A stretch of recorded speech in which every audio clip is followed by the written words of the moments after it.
ત્યારે બનાસકાંઠાના લાખણી તાલુકા પંચાયતના સદસ્ય દારૂ પીધેલી હાલતમાં ઝડપાયા છે। લાખણી તાલુકા પંચાયતમાં ભાજપમાં ચૂંટાયેલા પ્રતિનિધિ અજીતસિંહ વાઘેલા થરાદના પીલુડા ગામ પાસે તેમના મિત્ર સાથે દારૂ પીધેલા હાલતમાં ઝડપાઈ પડ્યા છે। થરાદ પોલીસે અજીતસિંહ વાઘેલા સહિત 4 લોકો સામે ગુનો નોંધ્યો છે અને કાયદેસરની કાર્યવાહી હાથ ધરી છે।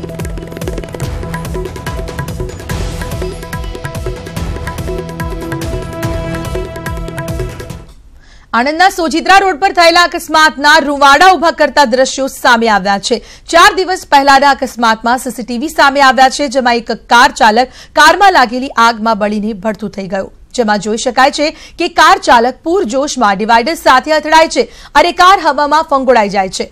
હવામાં જ કાર 2 વાર પલટી ખાઈ જાય છે, પછી જમીન પર પટકાય છે। સીસીટીવી જોતા એવું લાગે છે કે કારમાં પહેલેથી જ આગ લાગી હતી અને જેના કારણે કાર ચાલક ડઘાઈ જતા તે સ્ટીયરિંગ પરથી કાબુ ગુમાવી દે છે અને અકસ્માત સર્જાય છે।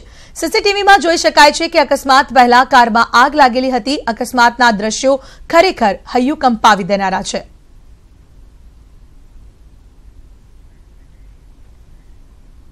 તો આ તરફ ગુજરાતની સરહદે આવેલા મહારાષ્ટ્રના ધુલિયામાં ટ્રેલર અને પિકઅપ વેન વચ્ચે સર્જાયેલા અકસ્માતના સીસીટીવી સામે આવ્યા।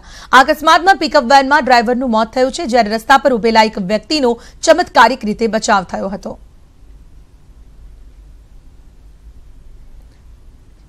પિકઅપ વેન અને ટ્રેલર વચ્ચે ગમખ્વાર અકસ્માત સર્જાય છે, જેના સીસીટીવી સામે આવ્યા છે। દ્રશ્યો ફરીથી એકવાર બતાવવાનો પ્રયત્ન કરીશું।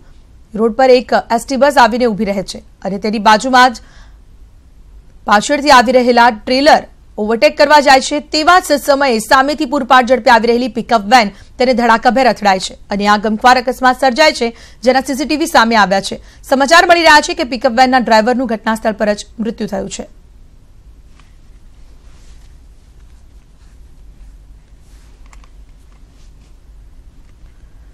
સુરતમાં ઉગમતા એસએમબીસી આવાસની અંદર ખુલ્લી ટાંકીમાં પડી જતા એક બાળકનું મોત થયું છે। ઢાંકણ વિનાની પાણીની ખુલ્લી ટાંકીમાં પડતા બાળક ડૂબી ગયું। સ્થાનિકે પાણીની ટાંકીમાં જોતા બાળક ડૂબેલું દેખાયું અને તેણે અન્ય લોકોને જાણ કરી। બાળકના મૃતદેહને પીએમ માટે નવી સિવિલ હોસ્પિટલ ખાતે ખસેડવામાં આવ્યો છે, જ્યાં સમગ્ર મામલે રાંદેર પોલીસે તપાસ હાથ ધરી છે।